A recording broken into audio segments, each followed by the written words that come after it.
Hello दोस्तों, स्वागत है आप सभी लोगों का प्रज्ञा डिजिटल क्लासेस में। दोस्तों, आज हम फिर से करने वाले हैं एक अखबार का ओवरव्यू ओवरव्यू द हिंदू अखबार का ओवरव्यू करेंगे। हमने कल से ये प्रोग्राम स्टार्ट किया था और आज के लिए ये प्लान किया था कि सुबह 8 बजे से इसको लाइव करेंगे, लेकिन अनफॉर्चुनेटली लाइव के लिए जो सेटअप चाहिए वो आज रेडी नहीं हो पाया। फिर हमने इसको स्टूडियो में रिकॉर्ड करने की कोशिश की। पूरा लेक्चर रिकॉर्ड करने के बाद पता चला कि उसमें वॉइस ही नहीं है। तो आज ये टेक्निकल इशू कई बार आते रहे, इसलिए इस वीडियोस को थोड़ा सा लेट हो जाएगा आप तक पहुंचने में। लेकिन लेक्चर तो करना ही करना है। न्यूज़पेपर का ओवरव्यू अब हम लोग रेगुलरली करेंगे बिना कोई दिन मिस किए। तो अभी मैं इसको घर से रिकॉर्ड कर रहा हूँ, इसमें वॉइस की शायद थोड़ी सी दिक्कत होगी और ये सारे टेक्निकल इश्यूज आते रहते हैं। आई होप कि आप समझेंगे और इसको मैनेज कर लेंगे। तो चलिए शुरू करते हैं बिना देर किए। पहला आर्टिकल मणिपुर इशू का है।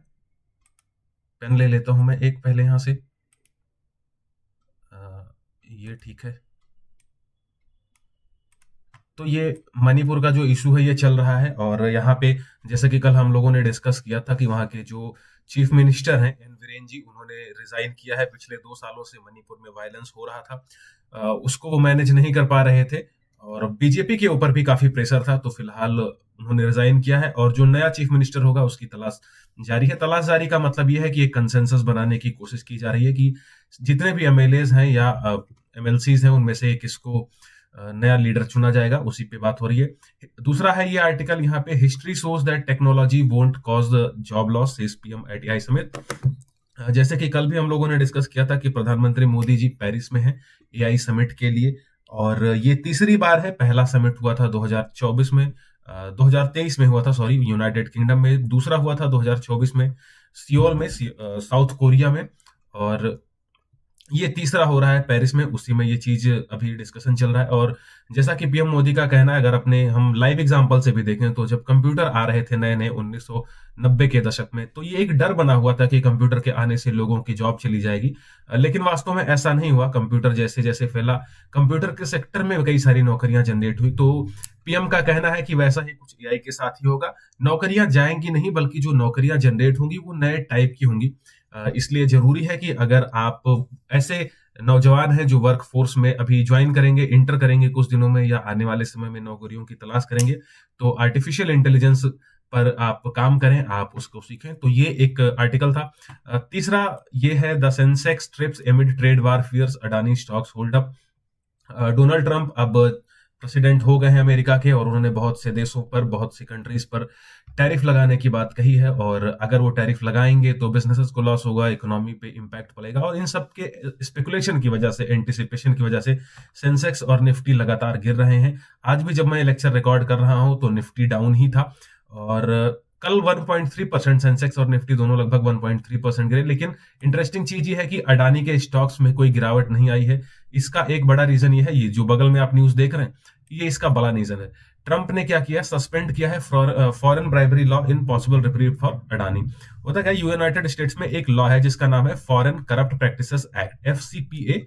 ये 1977 में आया था और ये डील करता है ऐसे ही चीजों से, यानी कि अगर कोई विदेशी आदमी कुछ घुसखोरी वगैरह करता है, कुछ करप्ट प्रैक्टिसेस अडॉप्ट करता है अमेरिका में आकर के, तो उससे रिलेटेड चीजों को ये डील करता है अडानी के ऊपर और अडानी ग्रुप ऑफ कंपनीज के ऊपर। यही आरोप लग रहा था, लेकिन अभी ट्रंप ने एग्जीक्यूटिव ऑर्डर से इसको फिलहाल होल्ड पे डाल दिया है, इस लॉ को होल्ड पे डाल दिया है। तो फिलहाल ये अडानी के लिए एक राहत की बात है। और चूंकि इनके लिए एक राहत की बात थी, तो इनके स्टॉक्स, जब बाकी सारे स्टॉक्स नीचे गिर रहे थे तो इनके स्टॉक्स नीचे नहीं गिरे और मोर और लेस सेम लेवल पे बने रहे। तो ये थी फ्रंट पेज की न्यूज। सेकंड पेज पे स्टेट की न्यूज है और इसमें कुछ भी खास नहीं है।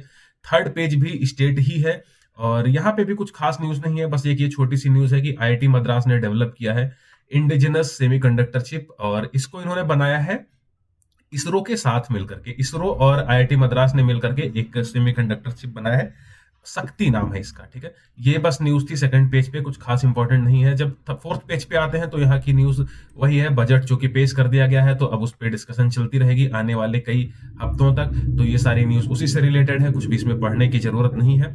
नीचे आते हैं तो संस्कृत इंटरप्रिटेशन इन लोकसभा स्पार्क्स डिबेट। दरअसल ये हुआ कि कल डीएमके के एक एमपी है मिस्टर दयानिधि नाम, क्या नाम है इनका, दयानिधि मारन।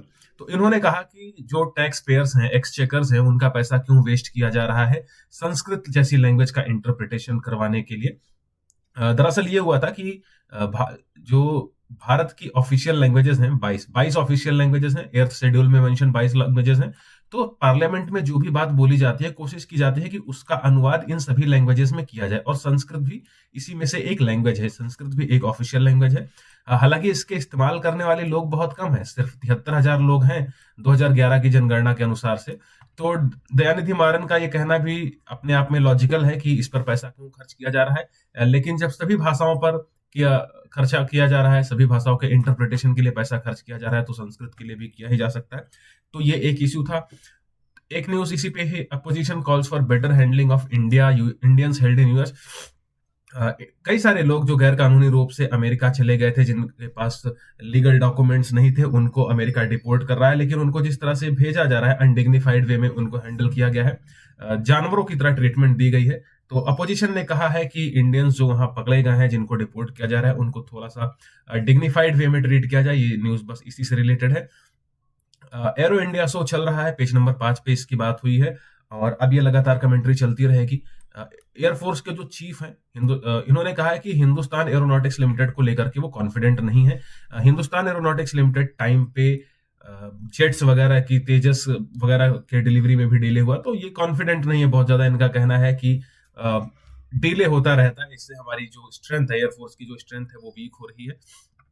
इसके अलावा ये एक छोटी सी न्यूज है, जनरल इलेक्ट्रिक्स एरोस्पेस ने साइन किया है एक कॉन्ट्रैक्ट एयरफोर्स के साथ T700 इंजन्स को बनाने के लिए। T700 इंजन्स क्या है?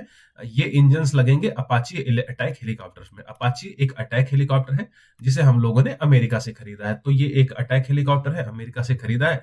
इसमें T700 इंजन का इस्तेमाल होता है। कौन बनाता है ये इंजन? ये इंजन बनाता है GE एरोस्पेस। ठीक है, ये अमेरिका की कंपनी है। तो ये एक बस हिंदी सी थी। रसिया ने ऑफर किया है to partner with India for joint production of Sukhoi 57 fighter.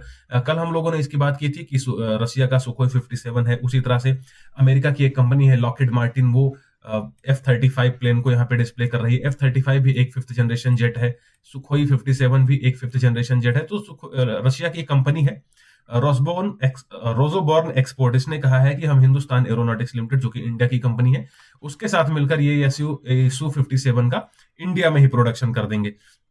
तो ये एक केस था। इसके अलावा जब अगले पेज पे आते हैं, पेज नंबर 6 पे, तो यही यूट्यूबर रणवीर अलाहाबादिया का केस अभी भी चल रहा है। इन्होंने वही है कि पड़ी लकड़ी ले ली है, फालतू में ऐसी बातें बोल दी हैं, जिसकी वजह से अब इनको बैकलैश झेलना पड़ रहा है। तो अब ये कमेंट्री कुछ दिनों तक चलती रहेगी, इसमें अब देखते हैं आगे क्या होता है। इसके अलावा ये न्यूज है आर्टिफिशियल इंटेलिजेंस समिट से रिलेटेड, जैसे फर्स्ट पेज पे भी उसकी एक कवरेज थी, उसी से रिलेटेड ये न्यूज इसमें है कि इंडिया प्लस 57 अदर कंट्रीज, यानी कि टोटल 58 कंट्रीज हैं, इन्होंने एक डॉक्यूमेंट साइन किया है। डॉक्यूमेंट का नाम क्या है? डॉक्यूमेंट का नाम है inclusive and sustainable artificial intelligence for people and planet. ये एक ज्वाइंट स्टेटमेंट था, यहाँ पे ये देखिए, यहाँ पे लिखा हुआ है। ठीक है, तो इस स्टेटमेंट को इंडिया ने भी साइन किया, इनके अलावा 57 और कंट्रीज में साइन किया, जैसे India, China, Brazil, France, Australia, ये सारी मेजर कंट्रीज है जिन्होंने साइन किया।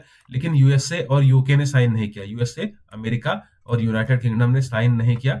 उनका कहना है कि इससे जो है एआई की जो ग्रोथ है वो हैम्पर हो जाएगी, वो थ्रॉटल हो जाएगी उसकी ग्रोथ। तो इन्होंने साइन नहीं किया। ये एक न्यूज है। आगे देखते हैं इसमें क्या डेवलपमेंट होता है। साइंस के पेज पर जाते हैं तो हाथियों से रिलेटेड ये एक न्यूज है कि अभी तक की जो मेजर रिसर्च होती रही है वो अफ्रीकन एलिफेंट्स पर हुई है, एशियन एलिफेंट्स पर बहुत ज्यादा रिसर्च हुई नहीं है। ऐसा माना जा रहा था कि दोनों का बिहेवियर, दोनों का पैटर्न सब कुछ मोर और लेस सेम ही होगा, क्योंकि दोनों हाथी ही हैं। लेकिन अब धीरे धीरे ऐसी इंडिपेंडेंट रिसर्च एशियन हाथियों पर भी हो रही है, और ये इसमें एक नई चीज निकल के आई है। नई तो नहीं है, लेकिन एक थोड़ा सा माइनर मॉडिफिकेशन के साथ साइंटिस्ट ने इसमें कुछ ऑब्जर्वेशन निकाली है कि कम्युनिकेशन के लिए वो जो चिंघाड़ते हैं, हाथी चिंघाड़ते हैं, उनका इस्तेमाल होता है कम्युनिकेशन के लिए। आपस में वो कम्युनिकेशन के लिए उस आवाज का इस्तेमाल करते हैं। तो ये साइंस पेज पे था। आते हैं एडिटोरियल पेज पे, तो ये एक है self inflicted injury. Donald Trump अब जो टैरिफ लगा रहे हैं, तो वो जो टैरिफ है ना, वो दूसरे देशों की इकोनॉमी को ही सिर्फ हर्ट नहीं करेगा, वो अमेरिका की इकोनॉमी को भी हर्ट करेगा।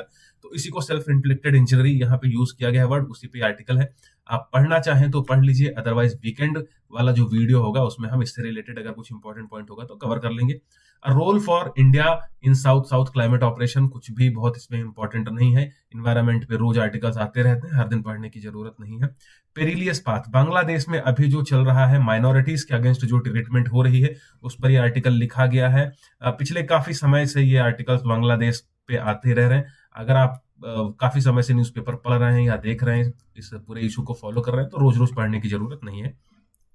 A legal remedy that perpetuate survivor trauma, ये लिव इन रिलेशनशिप से रिलेटेड एक आर्टिकल है। और इसके अलावा और कल भी एक आर्टिकल आया था यूसीसी और लिव इन रिलेशनशिप पर, तो फिलहाल इसको पढ़ने की कोई जरूरत नहीं है। ये सब न्यूज़पेपर में इतने सारे पेजेस होते हैं तो उनको कुछ ना कुछ तो लिख के भरना ही होता है, ठीक है। Addressing the growing threat of forest fire, पिछले कुछ हफ्तों में, कुछ समय पहले अमेरिका के लॉस एंजलिस में एक वाइल्ड फायर हुआ था, जिसकी वजह से काफी नुकसान हुआ था, जंगल में आग लग गई थी, बहुत नुकसान हुआ था, तो उसी पर ये आर्टिकल है।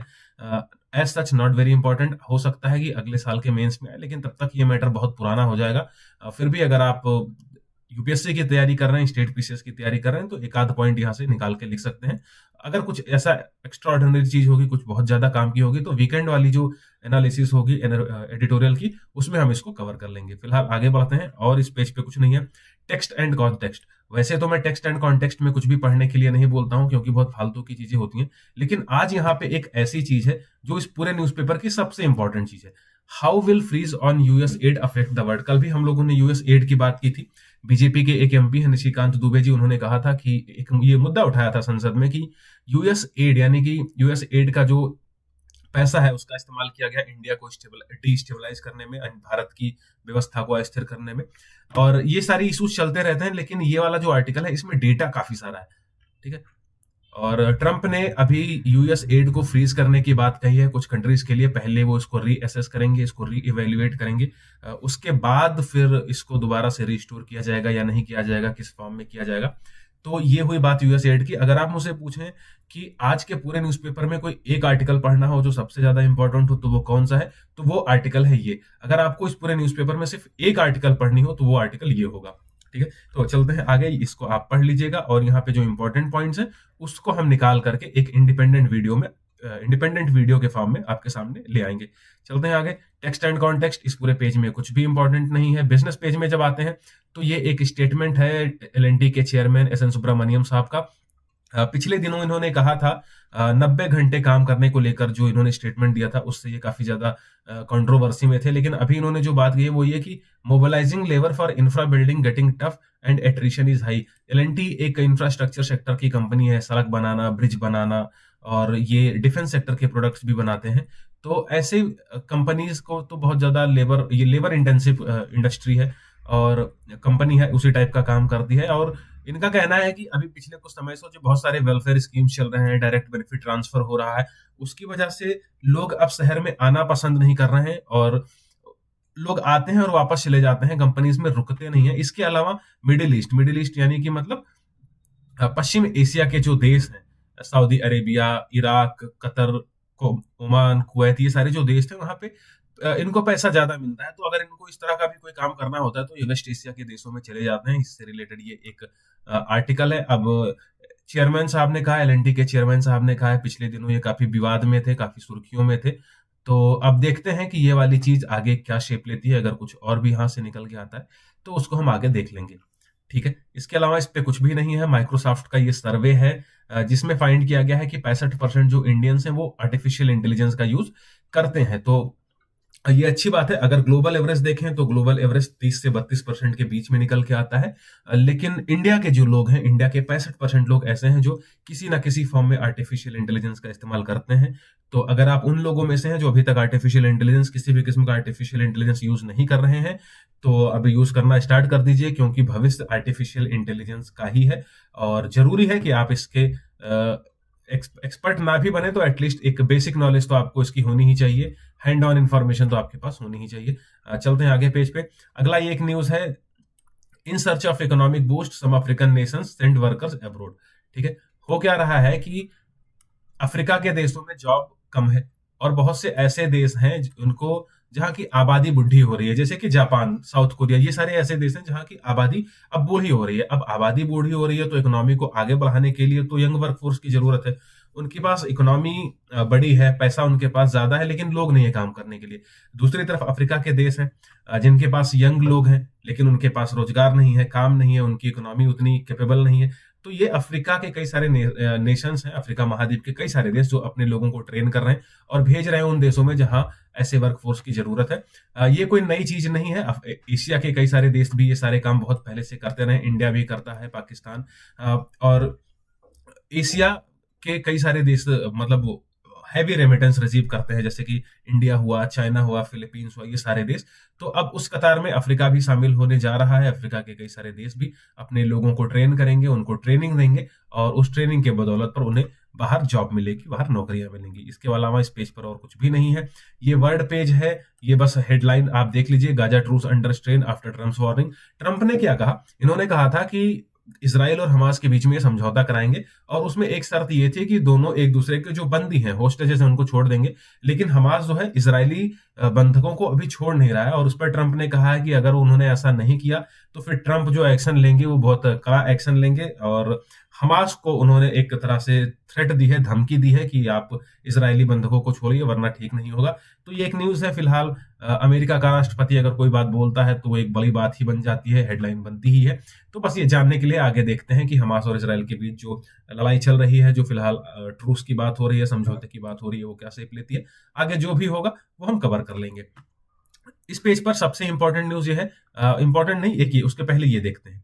यूक्रेन में भी Russian someday says Donald Trump. Donald Trump का कहना है कि किसी दिन हो सकता है यूक्रेन रसिया का ही पार्ट हो जाए। अब ये वाली चीज ना इंटरेस्टिंग है। ये फिलहाल अभी कोई न्यूज नहीं है, लेकिन ये connect the dots. Connect the dots का मतलब यह था कुछ ऐसी छोटी छोटी घटनाएं जो होती रहती हैं और उनको इकट्ठा करके यूपीएससी फिर उनको एक साथ कंबाइन करके कोई क्वेश्चन बना लेता है। अब ये यहाँ से क्वेश्चन क्या बन सकता है, किस एंगल पे जा सकता है? पहले इन्होंने कहा कि डोनाल्ड ट्रंप को ग्रीनलैंड चाहिए। ग्रीनलैंड क्या है? ग्रीनलैंड जो है किंगडम ऑफ डेनमार्क, डेनमार्क का पार्ट है। इन्होंने कहा कि डेनमार्क या तो हमें ग्रीनलैंड बेच दे, नहीं बेचेगा तो हम इस पे अपनी आर्मी भेज के, अपनी मिलिट्री भेज करके कब्जा कर लेंगे। तो पहले उन्होंने डेनमार्क और ये ग्रीनलैंड वाली बात की। फिर उन्होंने कनाडा को कहा कि आप अमेरिका का पार्ट बन जाइए, ठीक है, कनाडा को एक 51वां 51st स्टेट बना दीजिए। अब इन्होंने जब कब्जे वाली बात कही है तो उस कॉन्टेक्स्ट में ये वाली भी चीज इंपॉर्टेंट हो जाती है। इन्होंने कह दिया कि यूक्रेन जो है वो किसी दिन रशिया का पार्ट हो जाता है। तो अब ये जो डेवलपमेंट्स है फिलहाल एग्जाम के लिए एज सच कोई टॉपिक नहीं बन गए हैं, लेकिन आगे आगे क्या डेवलपमेंट होती है ये और क्या बोलते हैं उसको बेस बना करके यूपीएससी डेफिनेटली क्वेश्चन पूछ सकता है जो आने वाले मेंस है, यानी कि 2025 का जो मेंस आएगा उसमें। इस पेज पर देखें तो जो सबसे इंपॉर्टेंट चीज है वो ये एक्चुअल में एग्जाम के लिए बहुत इंपॉर्टेंट है। Maldives to finalise free trade pact with India soon, says minister Saeed. ठीक है, मालदीव जो है उसके साथ हमारे संबंध पिछले कुछ सालों में अच्छे नहीं रहे हैं, इनफैक्ट बहुत ज्यादा खराब हुए हैं। स्पेशली जो पिछली वाली रिजीम थी। अभी जो रिजीम है वो तो फिर भी ठीक है, इसके पहले की जो रिजीम थी वो काफी होस्टाइल थी, काफी अगेंस्ट थी इंडिया के।